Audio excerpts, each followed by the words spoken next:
So in this video, we're going to solve a single variable linear equation that has rational coefficients, but this time we're going to clear the denominators first. So this is the same problem that I did in the previous video. So I'm going to go ahead and start by rewriting it. So I have 1/4 of an n plus 2/3 is equal to a half of an n minus 5. And when we clear denominators, what we're trying to do is rewrite the problem so that it's a linear equation that has integer coefficients. And the way that we do it is we look at the denominators that we have, the 4, the 3, the 2.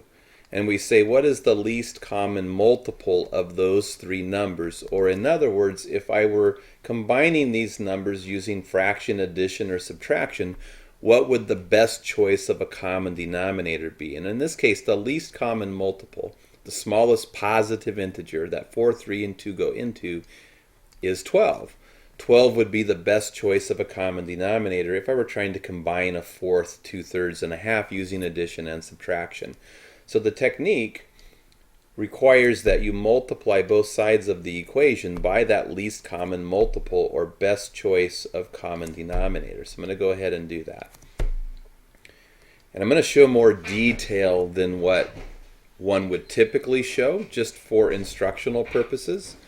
So once we multiply both sides by 12, the least common multiple of 4, 3, and 2, then we distribute the 12 into the parentheses. So I have a fourth of n times 12 plus 2/3 times 12 by distribution. This 12 distributed into both terms using the distributive property, and I'm going to distribute the 12 in over here as well. So I'm going to get a half n times 12 minus 5 times 12.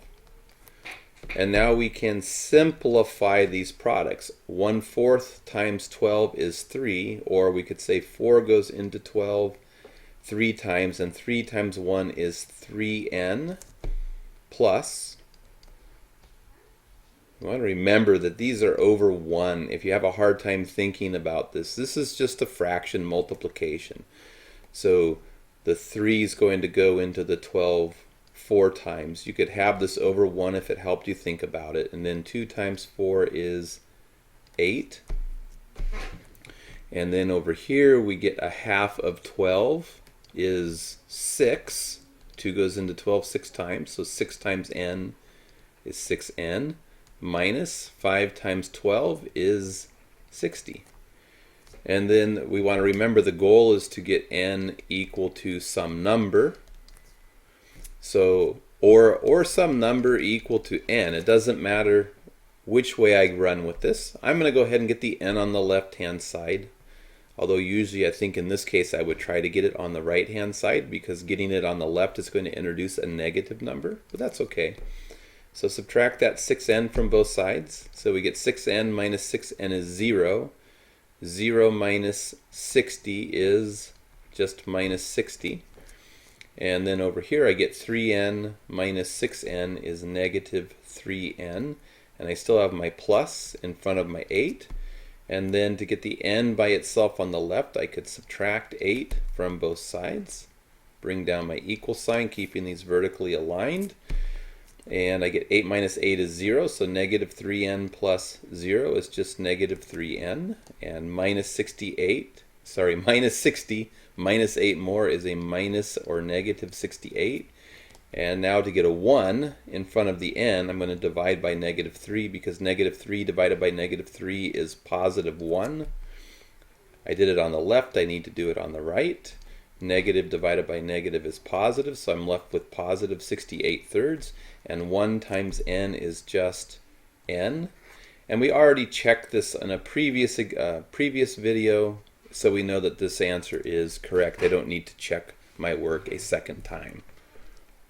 So I'm going to do one more example so you can close the video, or if you want to see this done one more time, I'm going to do one more example.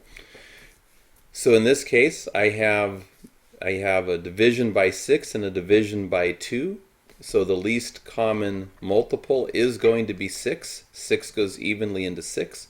2 goes evenly into 6. So I'm going to rewrite my problem. X minus 4 over 6, take away a 2, equals an x over 2.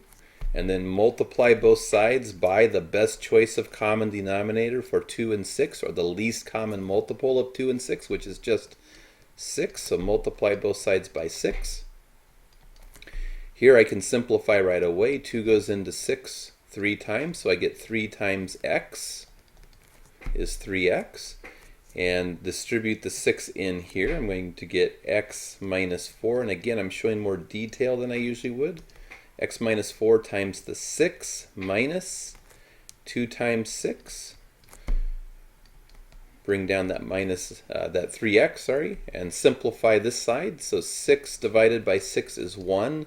And 1 times this x minus 4 is just going to be an x minus 4. Bring down the minus sign right here. Minus what? Minus 2 times 6 is 12. Here I have like terms. Neither of those have an x attached to them, so I'm going to combine those. So I bring down my x, and now here I'm taking 4 away, and then I'm taking 12 more away, so I've taken 16 away. And then I'm going to go ahead and get a number equal to x, because it's going to be easiest probably to take this x and subtract it from both sides. So I get 3x minus 1x is 2x's. X minus x is 0. That's going to leave me with a minus in front of that 16. And then divide both sides by 2, because 2 divided by 2 is 1. And 1 times x is just 1x. And negative 16 divided by 2 is negative 8. And so we think that we have it. If we want to check our work, which is especially smart to do if you are in an exam situation, we come up here.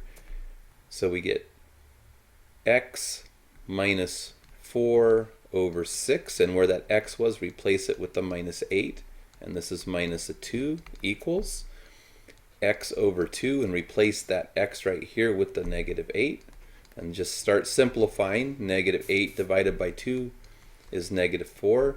I have minus 8 minus 4 is minus 12 over 6, take away 2, bring down the minus 2.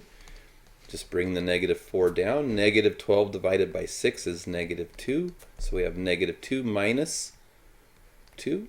And take away 2 more means you've taken away 4. And now I have a true statement or an identity. So I know that my original answer was correct.